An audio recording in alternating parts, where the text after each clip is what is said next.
Sir Thirukkural சாதாரணமாக ஒரு ஒரு புக்கில் வந்து திருக்குறள் கதைகளை பற்றி சொல்லுவாங்க நினச்சிக்கிட்டு இருந்தேன். ஆனால் இதில் படத்துக்கு உண்டான அனைத்துமே இருக்குது. இதில் சங்க இலக்கியங்களை வந்து அப்படியே திருப்பி எடுத்துகிட்டு வந்து காமிச்சிருக்காங்க. ரொம்ப அற்புதமான ஒரு படம்.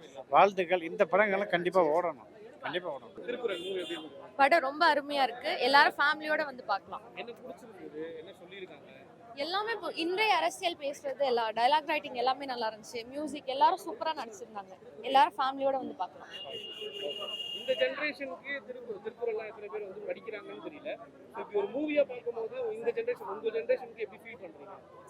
நம்ம ஒரு சில விஷயம் வந்து படிச்சிருப்போம், அதோட பொருள் மறந்துருப்போம். இப்போ அது பொருளோட அந்த காட்சியோட பார்க்கும்போது ரொம்ப புரியுது, நிறைய விஷயம் புரியுது. திருக்குறள் எல்லாம் பார்த்த மாதிரி இருக்குப்பா நேர்ல. நம்ம வயசுக்கு வந்து திருவள்ளுவர் போய் பார்க்க முடியுமா? அவரை நேர்ல பார்த்த மாதிரி ஒரு ஃபீல் வந்திருக்கு. ரொம்ப நல்லா இருக்கு. ஜெனரேஷன் பசங்கலாம் வந்து கண்டிப்பா பார்க்கணும். பார்க்கணும்ப்பா. இதெல்லாம் பார்க்கணும்னு தான் நாங்க எங்க பிள்ளைங்களை நாங்க கூட்டு வந்தோம். குழந்தைகள்ல இருந்து பெரியவங்க வரையும் பார்க்க வேண்டிய படம். ஒவ்வொரு தமிழரும் பார்க்க வேண்டிய படம். இளையராஜா சார் கலைக்கிருக்காரு. வாய்ப்பே இல்லை. சூப்பரா இருக்குப்பா. எல்லாரும் வந்து திரைக்கு வந்து பார்க்கணும்னு கேட்டுக்கிறேன். ஒரு நல்ல படம் பார்த்த சந்தோஷமா இருக்கு. ஏன்னா நிறைய படம் பார்த்துருப்போம். இப்படி ஒரு படம் சில பேருக்கு பிடிக்குமான்னு தெரியல. ஆனால் அது பிடிக்காத அளவுக்கு கிடையாது. ஒரு போர் அடிக்கிறதாவோ எதுவும் இல்லை. நல்ல ஒரு கதை, நல்ல ஒரு ஸ்டோரி, நல்ல ஒரு எடுத்துக்காட்டு. திருவள்ளுவரை பார்க்கணும் கண்டிப்பாக. ஏன்னா நிறைய பேர் மறந்துருக்கலாம் படித்தவங்க. சின்ன வயசுல தெரியும் படிச்சிருப்போம், அதோட மறந்துடுவோம்.